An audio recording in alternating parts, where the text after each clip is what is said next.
Okay, so I guess we can start. Everybody. Good evening, everybody, and welcome to our first webinar from 2021. Before starting, as we did in 2020, we'll just make a small announcement regarding GDPR and data privacy. We're going to record this webinar and post it on our social media on the website of EEL. So by continuing to attend this webinar, you agree with the recording and posting it on the social media and website. I will let the honorary president of EEL, Professor Hans Tinneberg, to do the introduction for our speaker tonight and moderate the webinar as well. Well, Dr. Konstantin, thank you very much. I hope you can imagine that I do not only feel very happy, but also extremely privileged to moderate this session with my dear friend Jörg Keckstein, who is a very well-known and a famous man in gynecological surgery. Just a few facts about him. Since the early 1980s, he is occupied with minimally invasive surgery and endometriosis. Also, in this respect, interacting with experts worldwide, including and introducing his expertise in gynecological surgery, involving also laser surgery. As a professor of University of Ulm, he became head of department of the municipal hospital in Villach, which due to him became very well known as a place for endometriosis pilgrimage, I think I should say. He received several awards and wrote books on surgery and endometriosis.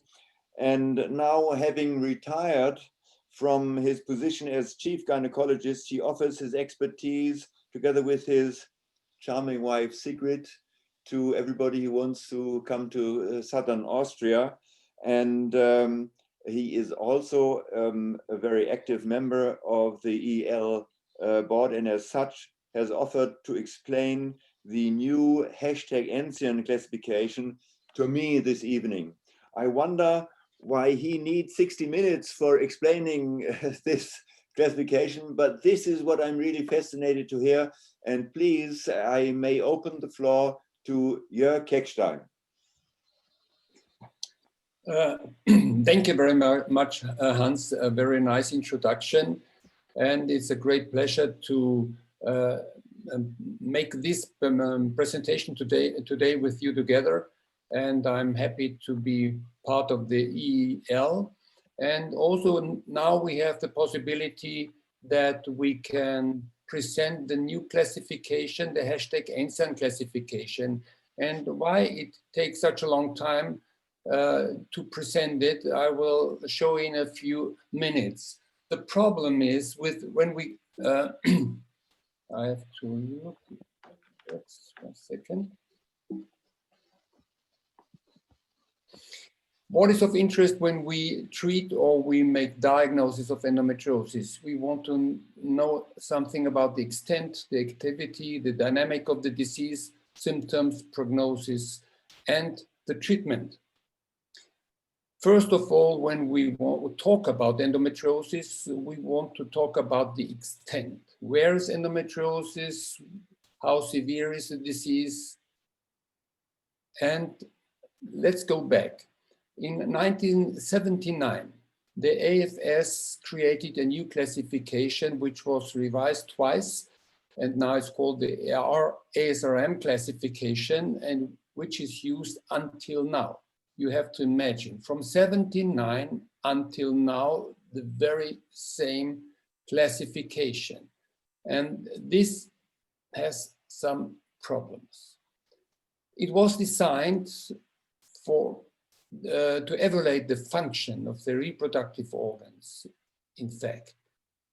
Special attention was paid to the extent of the intra-abdominal non-infiltrating disease, and also adhesions were respected. But looking back, in 1979, how did we make the diagnosis? We took the history, clinical examination, ultrasound, probably no way.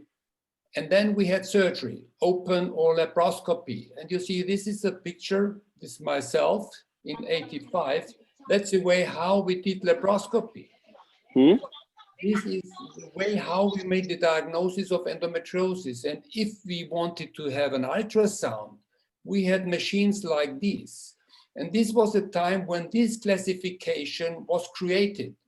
And still it's ongoing. In each of the publication, we read about rASRM classification, which goes back to the '79. How about this classification? It's a very sophisticated and very detailed, but especially concerning the tubes and the ovaries. And we look at the superficial lesion, and the adhesions are also very important. But finally, we make a staging, and the staging is 1, 2, 3, 4. And that's the information about the disease. Then we read 1, 2, 3, 4.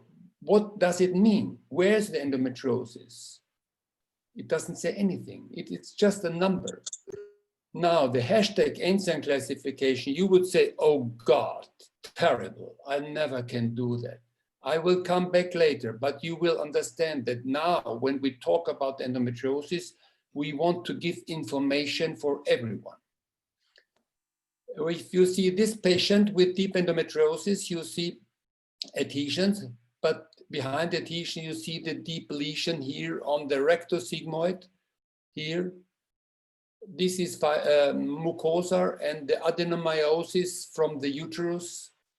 The ovaries stick on the pelvic side wall, and you see here, this is the bowel wall. We don't know if there's endometriosis or not. We did the bowel resection in that case, and you see this is a nodule in the bowel. It was not visible during the laparoscopy, even when we did a very extensive, a very advanced surgical procedure.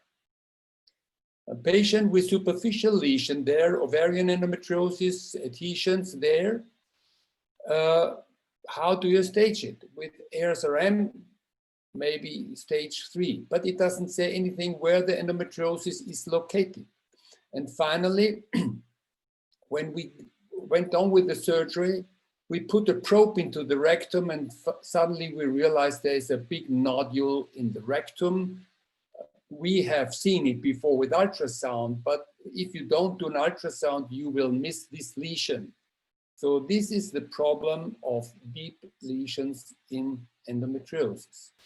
And you see here, this is a lesion within the bowel wall. And now we mobilize the bowel, and we did our first investigation. We did from 96 to 2002, we did the first bowel resections, and we did 63 patients with a bowel resection, and all of them had severe dyschezia, dysmenorrhea, dyspareunia, and the improvement was significantly good. But 21% of these patients were stage 1 or 2. Only 52% had stage 4 after rASRM classification. And what is the problem? Why is there a gap?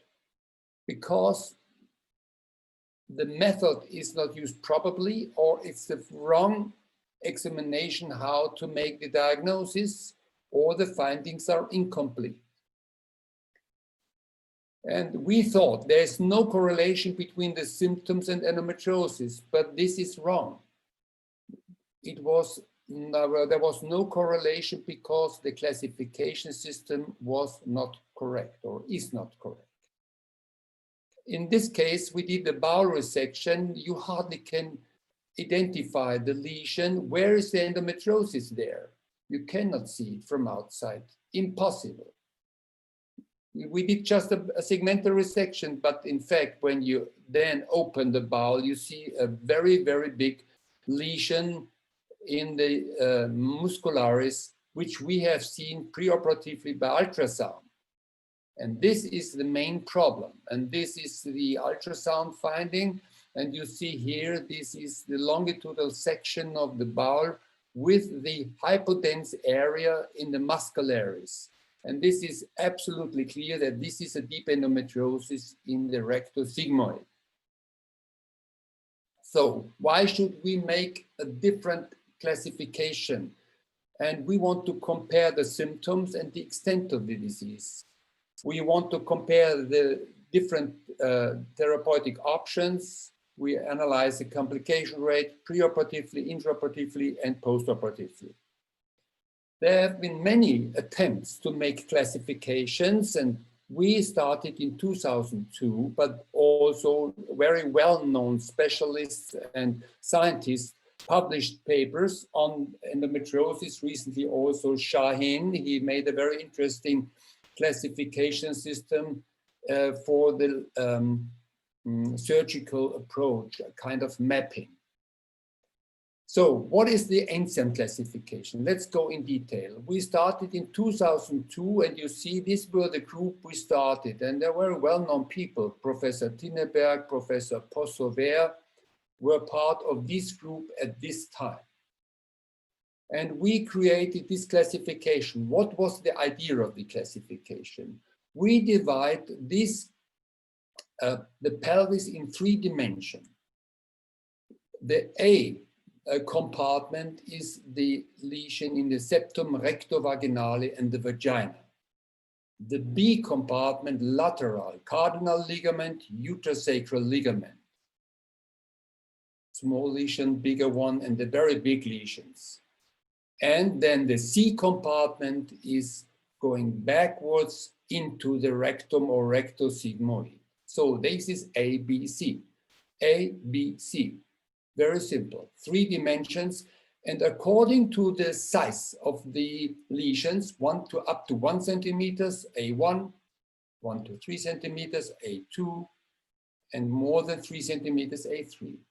And in addition, this classification had some other classifications. This is the adenomyosis, the bladder, intestine, and ureter. And F is for far, adenomyosis, bladder, intestine, and other localizations.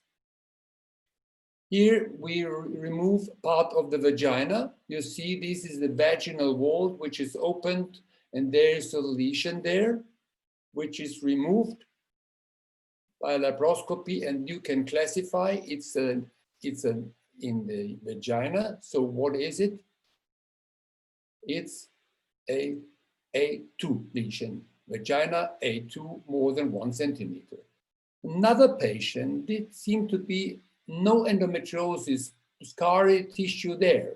But if you go ahead and you open the space, you suddenly realize this is a very severe disease with deep lesion on the pelvic side wall, on the anterior wall of the rectum, and it's very hard to excise it completely. We mobilize the bowel, we opened the bowel, we cut out the nodule, then we closed the bowel, we made a stapling closure of the hole, and this is the final view. So what is the extent? It was rASRM 1, but with the ancient classification, C3 means in the rectum more than 3 centimeters, B3 is a lesion on the left uterosacral or left B compartment. We have left and right, we divide it with slash. So this is the left uterosacral or pelvic side wall up to 3 centimeters, and the classification of the rectum is C3. So we have the bladder nodule is FB, or in the ureter, FU. So this is very simple and easy to reproduce. Also adenomyosis, here you see very severe adenomyosis, we have the ancient FA. And now in this patient with deep endometriosis, you see adhesions, and here there is a hydroureter there, a nodule in the rectum, a nodule in the uterosacral ligament and in the vagina. Oh, sorry.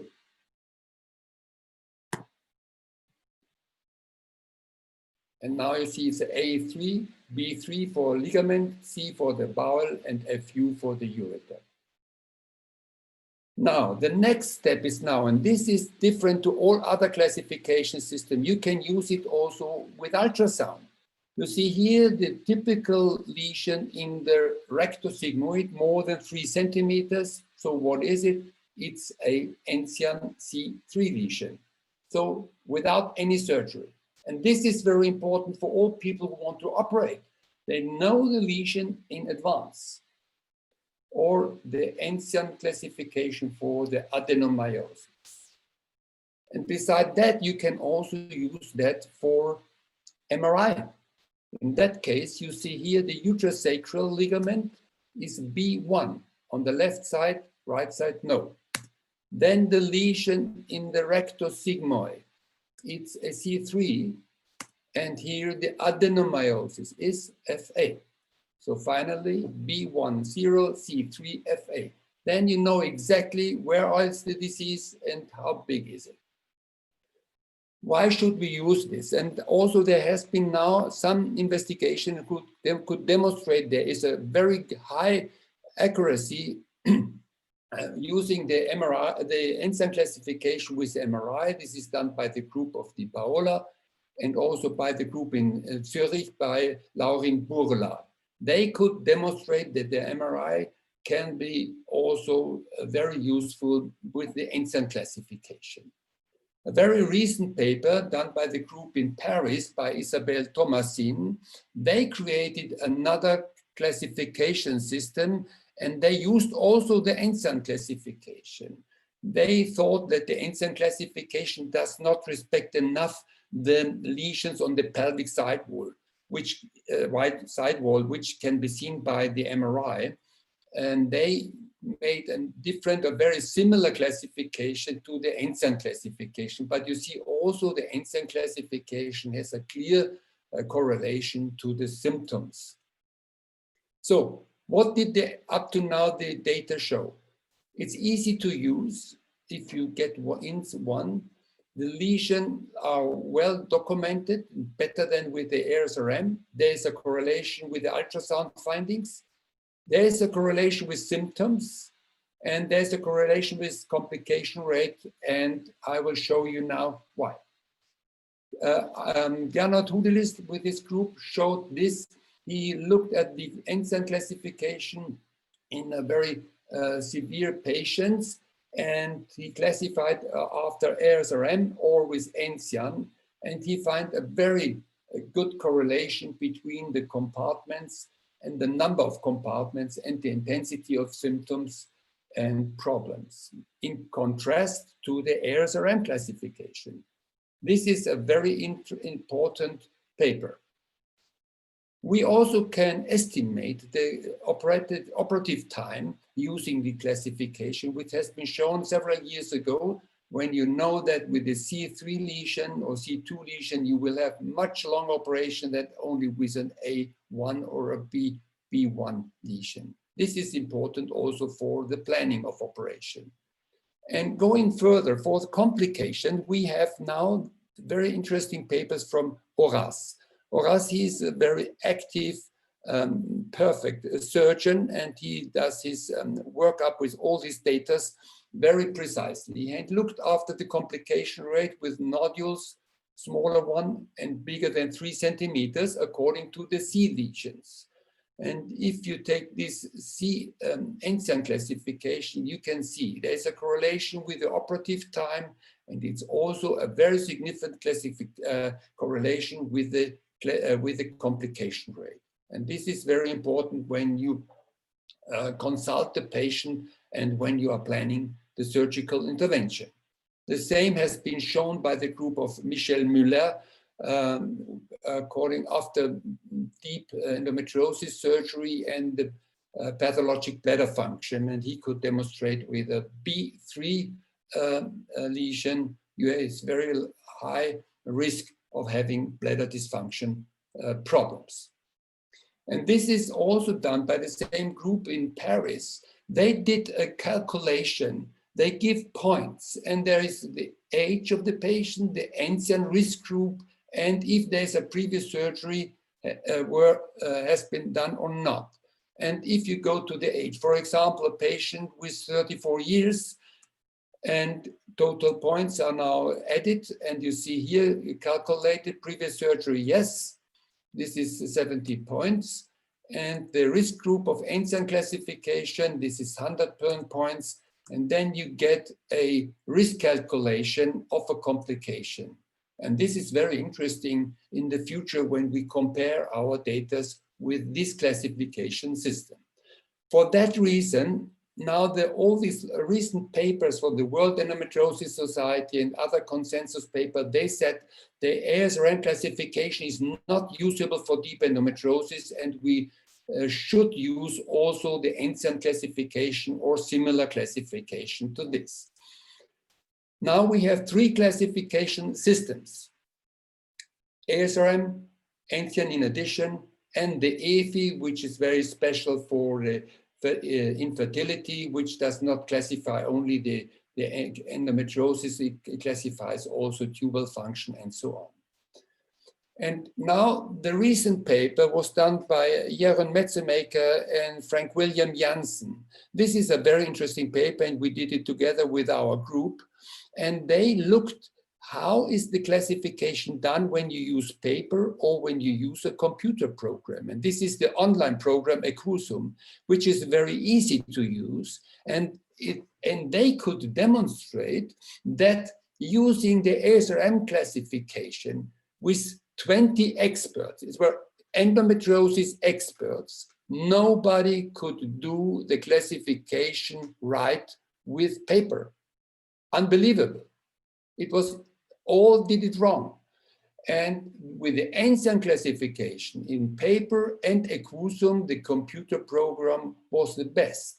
So in future, probably we use sophisticated classification systems and the computer program.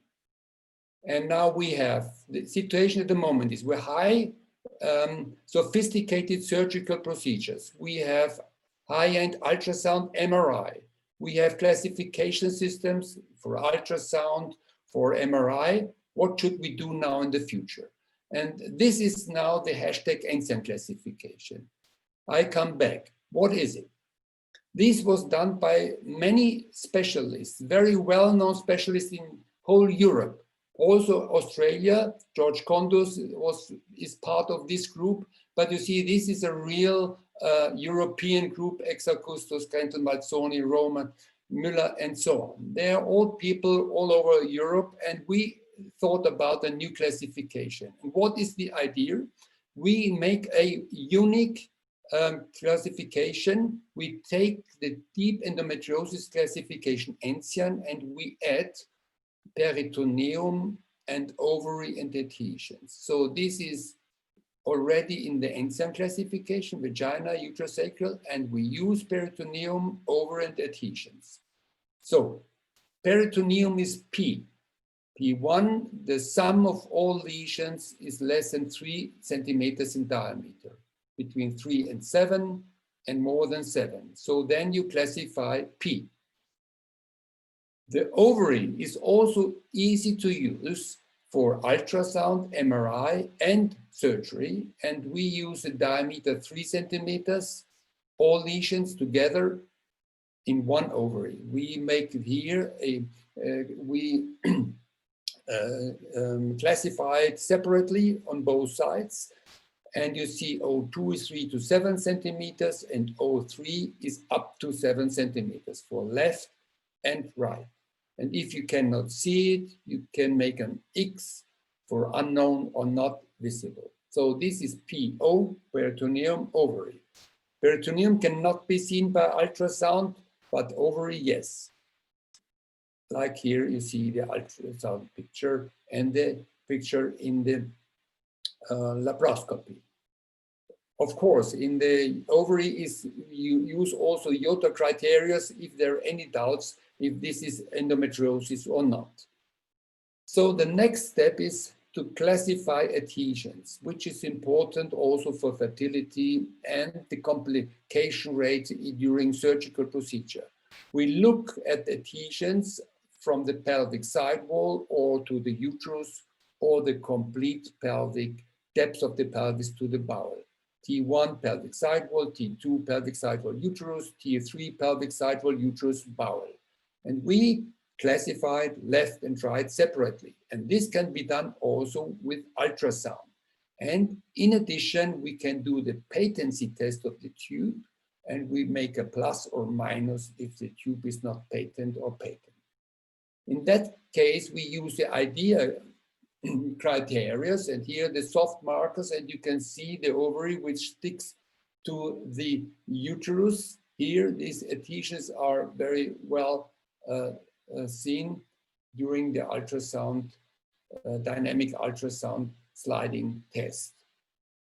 Or this, sorry. That didn't work. You see here the ovary sticks here to the uterus. There are adhesions there.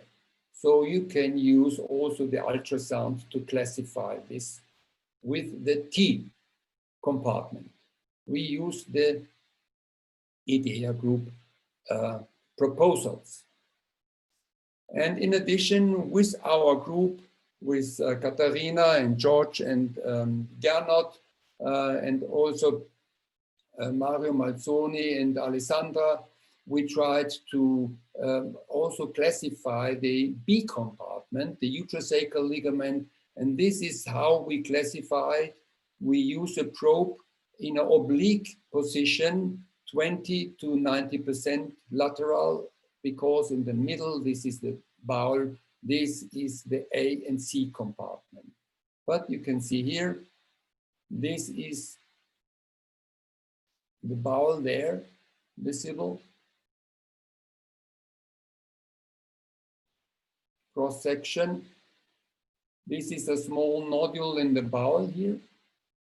And this is the cardinal ligament here, the infiltration of the cardinal ligament. The rectum and the uterosacral. So we have a BO and 2 because it's the right uterosacral ligament or B compartment, and a C lesion is 2 centimeters. It can be done preoperatively by ultrasound. Jörg, excuse me, could you just reverse the slide? Because Mario Koric from Zagreb wanted to know if there is a confluent tumor which touches A, B, C compartment, how to sort of score it or classify it. Could you? Yes, this is a very good question. We decided that we then make an anatomical separation. Probably it's not always the same because you cannot see the borders from the organ exactly. But in fact, when you go the directions, for example, in the vagina, you can see the vagina, and into the lateral part, very often you see there is a connection between the bowel nodule and, like in this case here, you have this nodule, but you can separate. This is the uterosacral and this is the bowel endometriosis there. And for that reason, you can find a, let's say, you can imagine a line which you divide. But that's a good question. This is not always possible. But then, in fact, this is a very severe disease. If it's a big nodule, then you, in any way, you have a severe disease. Okay. Fine, thank you. Just go ahead. Yeah, okay. Then the next case you can see here. This is a patient with a uterosacral ligament here, and this is the cross section of the ureter. This is dilated. The ureter is dilated, and you can also see the peristalsis of the ureter.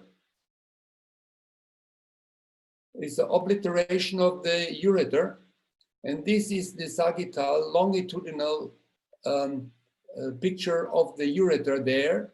And you can see the uterosacral ligament is here located, where there's the obstruction of the ureter. So This is a lesion of the uterus sacral. It's a B2, and you see here the contraction of the ureter, and this is a lesion there in the uterus sacral. So it's a B2 and a FU for the ureter. So this is the complex and the, let's say, complete classification of endometriosis. And you can also add a suffix U for ultrasound if you do it only by ultrasound or only by M with MRI or with only surgery. So now let's come back to this very long coding. But if you look on, for example, breast cancer, if you make a classification of a breast cancer at the end of the treatment, it's very similar. You need more information. If you want to cut it down to 1, 2, 3, 4, you will never get any information about the disease. We have to be more detailed to study this disease and go further.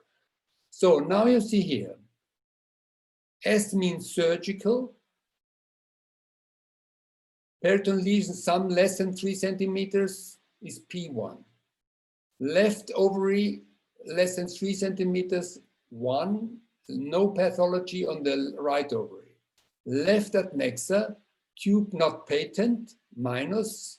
Right adnexa, no adhesion, tube patent. Uterus sacral is the B ligament. Left 1 to 3 centimeters is 2, and right no pathology. And the rectum, we couldn't see it by ultrasound. It may happen that you stop the surgery and you haven't seen it by the surgical intervention. Then you can write CX because you haven't seen it. So this is a distant location F on the diaphragm. So if you code including ultrasound findings, then you add, for example, the adenomyosis and the rectal endometriosis. And then you have a very complete classification of the whole disease. So this is very simple to understand when you go into it. I know there are so many people, they are skeptical because it's too difficult. But in fact, Jörn Metzemaker, he could demonstrate that probably 80% of the people using the rASRM classification, they make it wrong. They don't do the right classification because it's so complicated. And most people say, oh, it's severe 4, simple 1. And this is no science and no exact workup of the disease. Last through the last few slides. This is now MRI, and look at this patient, and you can see here. I go further. Now you can see here. Stop. This is a endometriosis in the bladder. There's adenomyosis. Here you see bowel endometriosis. And go back. This is a very interesting case. 1 second. You see here a nodule there. It's the right ligamentum inguinale. So you make the classification. The ovary was also involved. O2. C2 for the lesion in the rectum. In the rectum, C2. FE because there was a smaller lesion higher up in the sigmoid here. Is FE for intestine. FB the bladder. FA the adenomyosis. And then regio inguinalis text. So this was the classification. You can do it by MRI. And now we did the same with the ultrasound. And these were the clinical findings. Bladder endometriosis, adenomyosis, adhesions, ligamentum inguinale, bowel 2 nodules, rectum and sigma and the ovary. And this was the final view. And you have a very similar classification. And this is what we want to do in the future. And that's why the reason all these experts like Mario and Horace and also Axel Foreman and all others of this paper, we have now accepted this paper in the ACTA, and we will publish it in a few weeks. And now I want to show you the place where the Enzian classification was born. This is the Hotel Enzian in the middle of Carinthia, and this is the place of the Enzian classification, and therefore it doesn't stand for any abbreviation. It's just the name of the hotel. Thank you very much for the attention. Well, thank you, Jörg. It was a wonderful presentation, and you highlighted it by the surgical and ultrasound examples that you gave. And first of all, there has been the request that you might show the complete #Enzian classification again in a slide. And secondly, I would very much like to talk to you about the correlation between the #Enzian and infertility. You mentioned briefly that David Adamson had sort of developed the AFI score. Now, my perception is that the AFI could also be sort of transformed, being based on the #Enzian. What do you think? Yes, I go back. Here you have the AFI classification. And it's very important for, I think, also Carla Tomasetti, she will give a lecture also at the end of the year about the AFI classification. She did also a very nice publication on that. Look at this. When you go exactly into the AFI, what is the AFI? The AFI wants to make a calculation if the patient can become pregnant or not. And where is endometriosis in this index? First of all, we have the age, 2 points. The year of infertility, 2 points. Prior pregnancy, 1 point. Then we have the LF score. The LF score shows the fallopian tube and the fimbria. That means 3 points, and this is very important because this is the function, the fimbria and the ovaries. It has nothing to do with endometriosis. It can be related to endometriosis. And then we have the AFS here. Here score less than 16 or more than 16. And the total AFS score is less than 71 and 72. So it's only 2 points. 2 points which relate to endometriosis in the AFI score. The other is the age, the year of infertility. So this is a let's say a statistical analysis, and it was well done by David. I really like this classification, but it's not a real classification of endometriosis, because adhesion can be caused by something else. It must not be caused by endometriosis. It can be caused by surgery, for example, and previous myomectomy and so on. But that's what our idea. We take this advantage, and I hope I wrote with David, and I hope he will also be able to calculate the same AFI with the Enzian classification, and probably we can use this also. And this would be good. I think we are not here to say that this replaces everything, and we have to throw away everything. But I believe for the classification of endometriosis in nowadays, when we have so good surgeons, so good ultrasound people. I mean, I have seen that Lil is also here. I welcome you. And I'm very happy that we have these experts all on board, and also George and Alessandra and Gernot, who are so experienced on this field that that we can go further on and compare our diagnostic procedures with the surgical procedures, because I think we are now on a special point of change. Because of these sophisticated diagnostic possibilities, surgery is not so important anymore. If I have a lesion in the rectum, I can follow it. I must not operate. And this is very interesting. And this is good for the patients. And we have not to open all spaces in the pelvis to find the endometriosis, or to find it or not to find it. Sometimes we believe there is something, and we have seen many surgeons opening all spaces of the pelvis which are available, not finding anything. And I think this is harming the patient.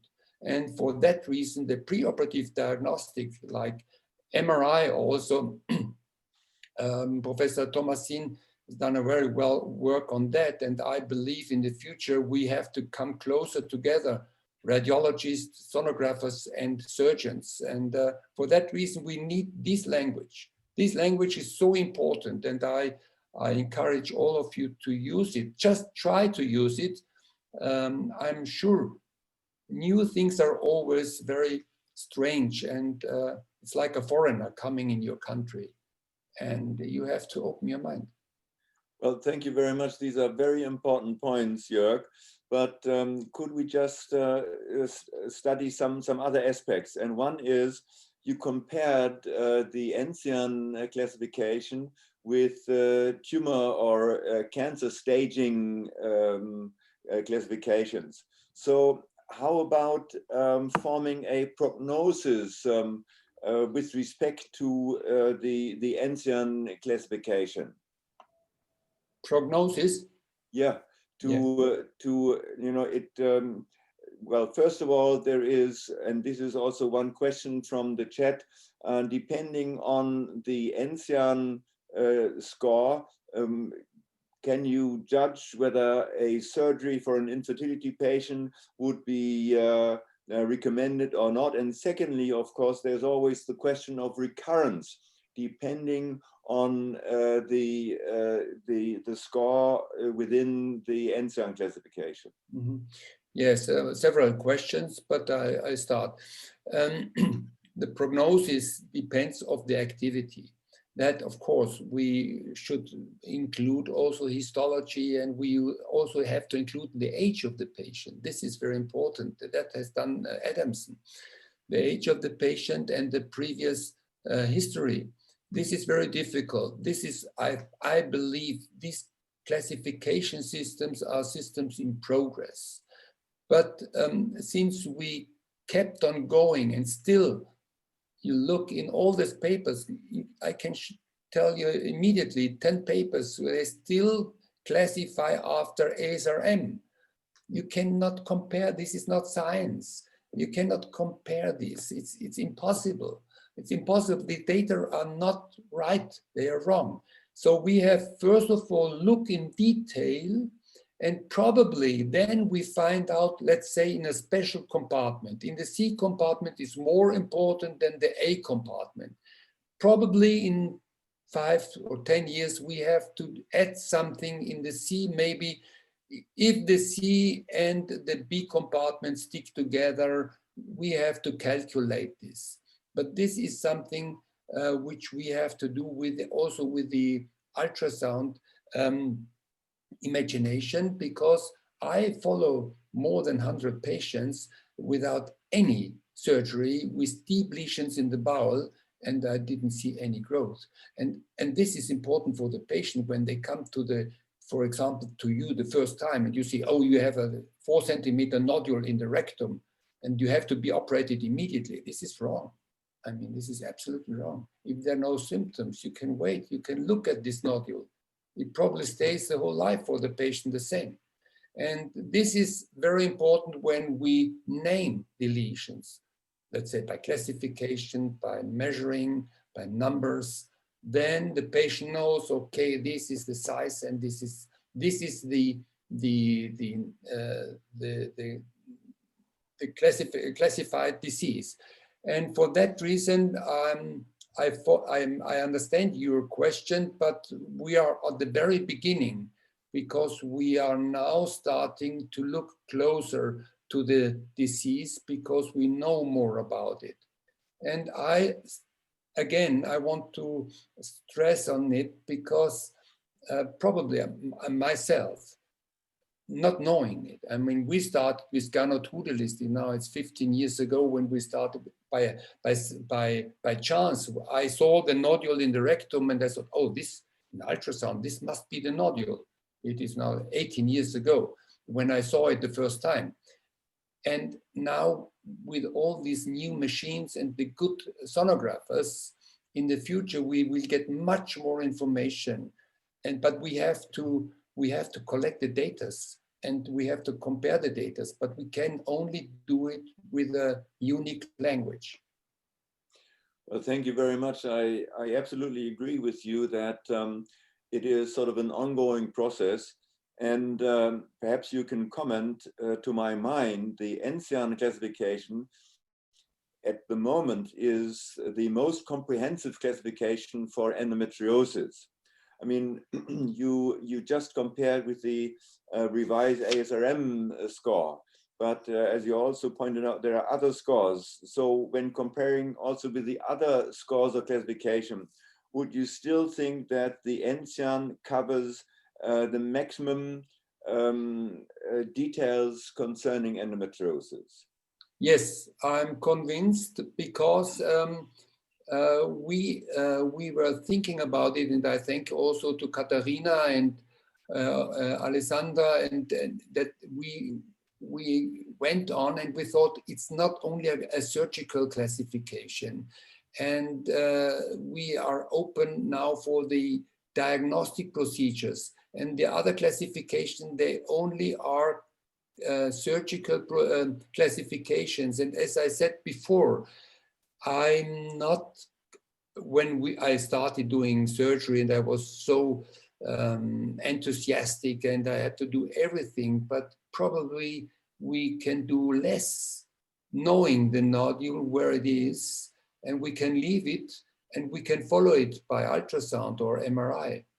And this is a new age, and for that reason, I believe that the hashtag ENSIAN now, including the ovaries and adhesions and the tube, and it is comprehensive, and for that reason, I don't see any other classification. There is a mapping system from a colleague in Brazil, which is very interesting, and also Shahin's approach is very interesting, but it's more only the surgical approach.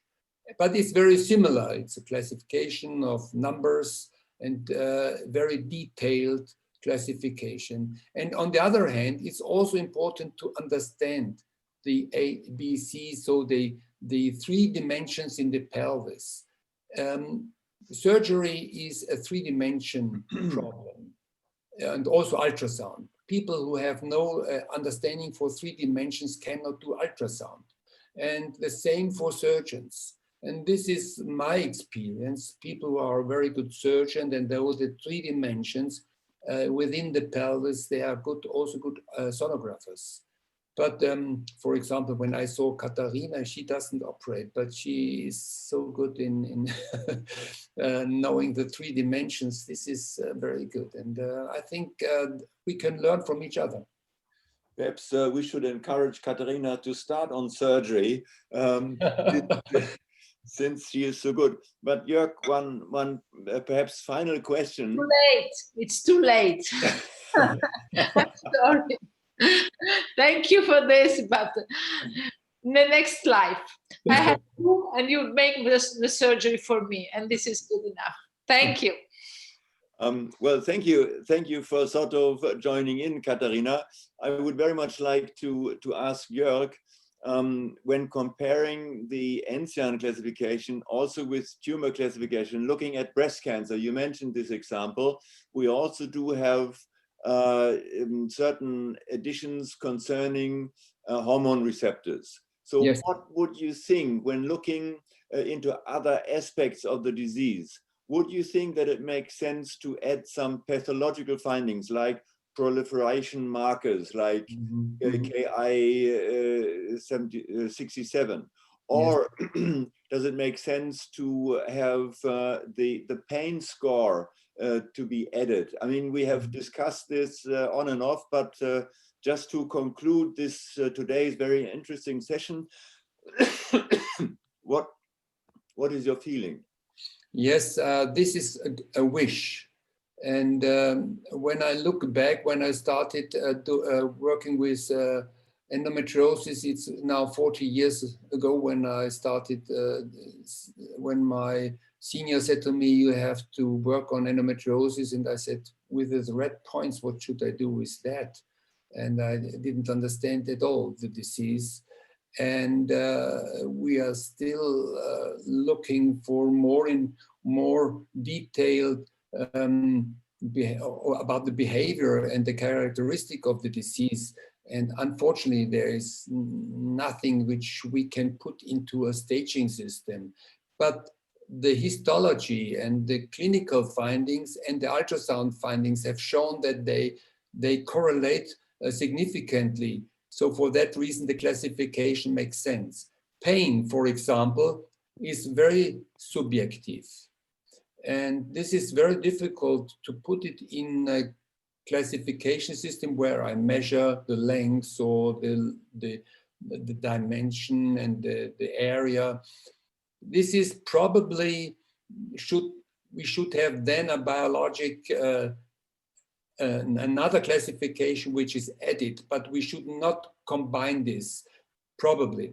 But this is something which we have to look at in the future, because now, for example, like Professor Thomasin has shown in her paper with the MRI, with the correlation with the symptoms and the complication rate.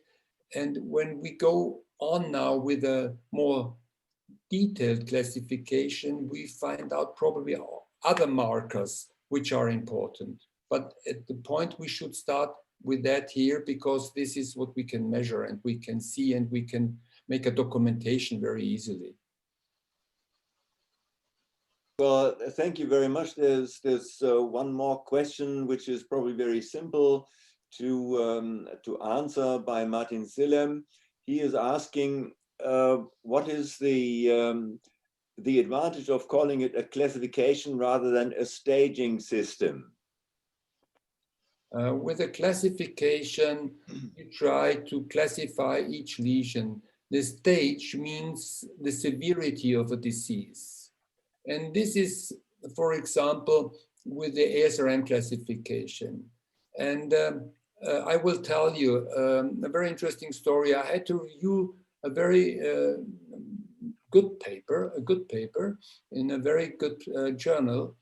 And the classification was done with rASRM classification, stage 1 to 4. And as a reviewer, I want to have the number, how they calculated these stages.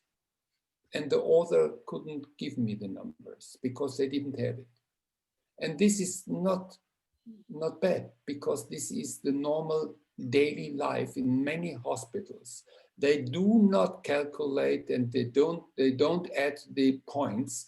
They just calculate 1, 2, 3, 4.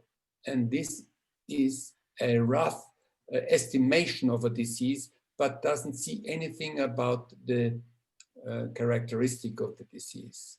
And therefore we have to stop using this in future, for my opinion.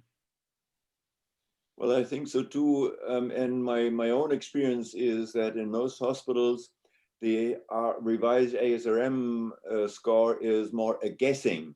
It is a feeling, and that ends up into 1 to 4. Yes, exactly. Yeah. Anyway, I think we are coming to an end, and maybe we can take one more question from the chat.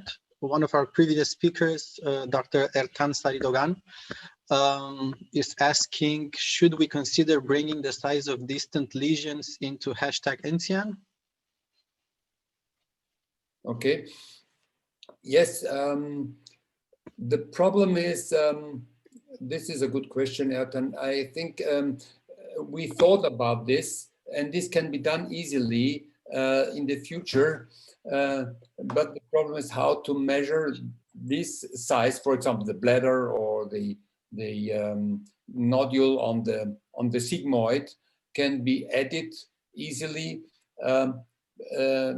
We didn't decide to do that, but in the future it's no problem. We just had to add one number. I think, but we wanted now to bring in the peritoneum and the main locations. The main location is the pelvis, peritoneum, ovary, and the deep lesions in the pelvis. This is where we want to distinguish between the different lesions. But for the distant lesions, probably in the future, we could do that without any problem. Yes, you're right.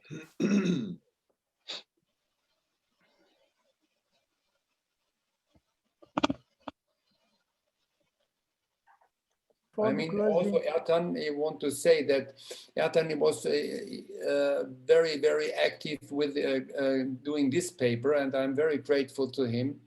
And his influence in this construction was big.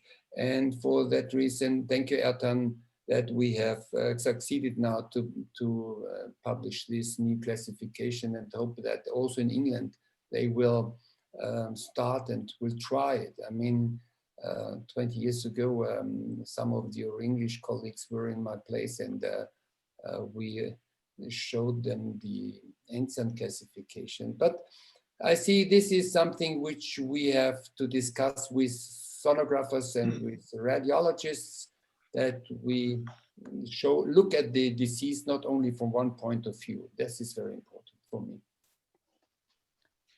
Well, so we don't only learn about the NCIAN or #NCIAN classification, but also about endometriosis influences. And the ones that I can see, including Engin and many others, I personally am very grateful to see how well this webinar has been attended. I am extremely happy about the many comments that were received, and I hope that all of them could be answered. I would very much like to ask Dr. Konstantin to perhaps give exactly the #NCIAN score. It should be on the EEL website, so maybe this can be viewed there. And in case there are further questions concerning how to use and how to apply the #NCIAN score, I'm sure that everybody here on the panel would be happy to answer this. And I want to make just a short comment. We have planned from this Scientific Endometriosis Foundation that on the website we put some videos then for the explanation how to use it, and for the help for further with pictures, videos, and other information. Great. Dr. Kechstein, Dr. Tinneberg, thank you so much for tonight. It was the first webinar of this year. We had two special master. We just start video. You are the founder of this society 15 years ago. We are so glad of you. Thank you so much on behalf of the executive board members. And we will have another webinar next month, and 16th of February. Our special guest, this time from Austria again, Gernot Hudelist. He will speak about the complications of DL surgery, and the moderator will be rASRM from the French. And you can follow we just published this year webinar whole program, and you can follow our website, and now you are seeing, thank you, Ellen, and from our social media channels. Thank you so much, Dr. Kechstein and Dr. Tinneberg. It was a pleasure.